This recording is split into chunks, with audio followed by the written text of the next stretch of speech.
In a significant display of public dissent, hundreds of Palestinians have taken to the streets in northern Gaza to voice their anger against Hamas and demand an end to the ongoing war with Israel. These protests are being described as the largest protest against Hamas since the October 7th attacks on Israel.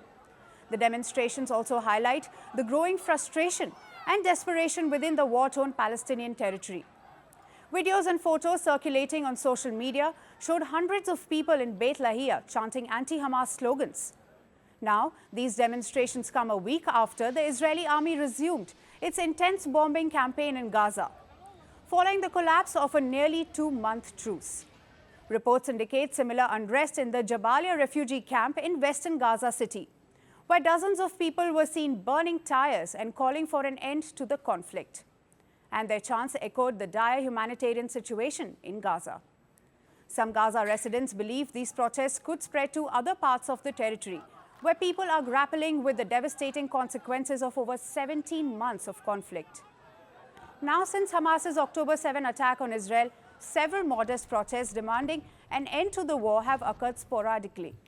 However, Tuesday's demonstrations appeared to be of a much larger scale. The slogans used by the protesters are reminiscent of the Bidanish, or We Want to Live movement, which emerged during the 2019 Gaza economic protests. Those protests were violently suppressed by Hamas, who accused its rival Fatah of orchestrating them. Israel has consistently called for the people of Gaza to rise up against Hamas. The militant group has been governing the territory since 2007. And since the war, the Gaza Strip has suffered extensive destruction. The people of Gaza are traumatized beyond measure, and the infrastructure has been reduced to ruins. Even the humanitarian crisis in Gaza has worsened, following Israel's blockade of aid entering the territory on March 2nd. This move was aimed at pressuring Hamas to release Israeli hostages. According to the Hamas Health Ministry, nearly 800 Palestinians have been killed since Israel resumed its military operations in Gaza last week.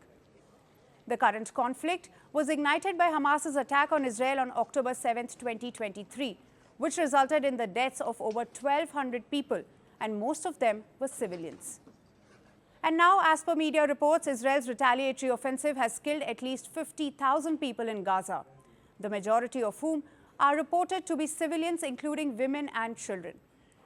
The eruption of these anti-Hamas protests underscores the immense pressure and suffering faced by the civilian population in Gaza.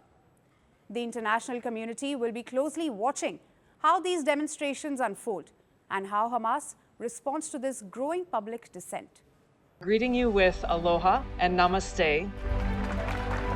I love India. Presence, occupation of a territory by another country pertains to India, what we saw in Kashmir. How do you see Trump's America? Yes, the current administration behaves differently from the previous administration.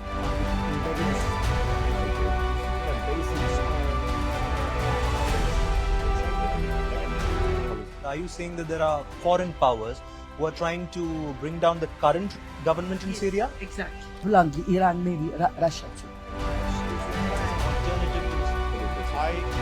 Prime Minister Modi committed to South-South, cooperation.